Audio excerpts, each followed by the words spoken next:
lehetnek a méretei a valóságban. Számíts ki a térfogatát. Hát ez a négyzetes oszlop. Mit építettetek belőle? Hát ebből egy boltot. Az egy bolt. Igen. Hát én azt hiszem, hogy az A az 24 méter, a B az 13, és hát a C az is 13. Méterbe gondoltál? Igen, méter. A képlet A-szor B-szer C számítás 24-szer 13 a másodikon, az 4056 köbméter. 4056 köbméter. Köszönöm szépen. Gondoljátok végig, hogy van egy olyan boltunk, ami 26 méter szer 13 méter szer 13 méter. Szerintetek egy áruháznak gondoljátok? Ez egy közepes bolt kb? Egy pláza. Aha. Milyen volt, amit a Dorka most elmondott nekünk? Igen. Egy kisebb volt csak.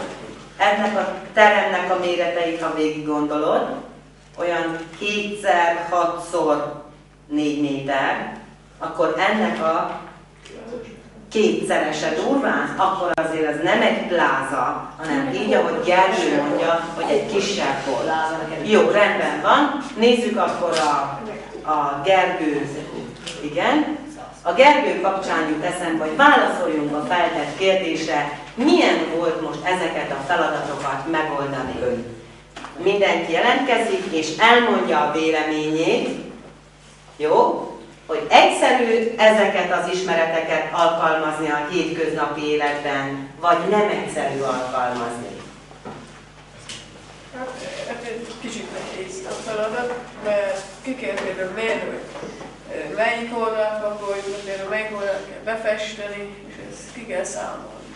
És ez nem mindig egyezik meg. Egyszerű. Nem mindig egyszerű. Köszönöm. Henning? Végül is, hogyha tudjuk a képleteket, akkor könnyű alkalmazni őket. Te azt mondod, hogy neked könnyű. Feri? Nem volt olyan könnyű, de kicsit nehezebb. Neked mi volt a feladatod? Mit tanultál meg a mai órán? Térfogat kiszámítás.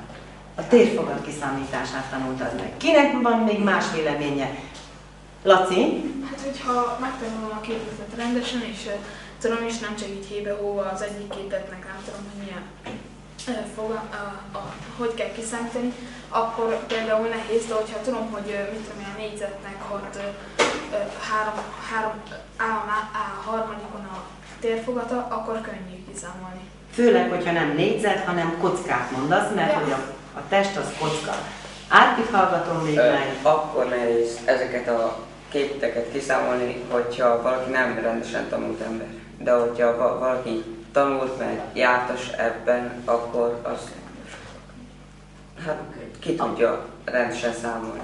Nagyon jó. Na most, nagyon jó, tökéletes. És azt szeretném akkor elmondani nektek, hogy a mai órának az a tanulsága, az én számomra és remélem nektek is, hogy meg kell tanulni a képleteket, az elnevezéseket, mert ez segít, de amit Árpi mond, hogy jártasnak kell lenni a hétköznapi dolgokba is, mert hogy nem mindig a felszínt számítom, elég csak a palástot kiszámítani, és ezt tudni kell. El kell tudnom képzelni.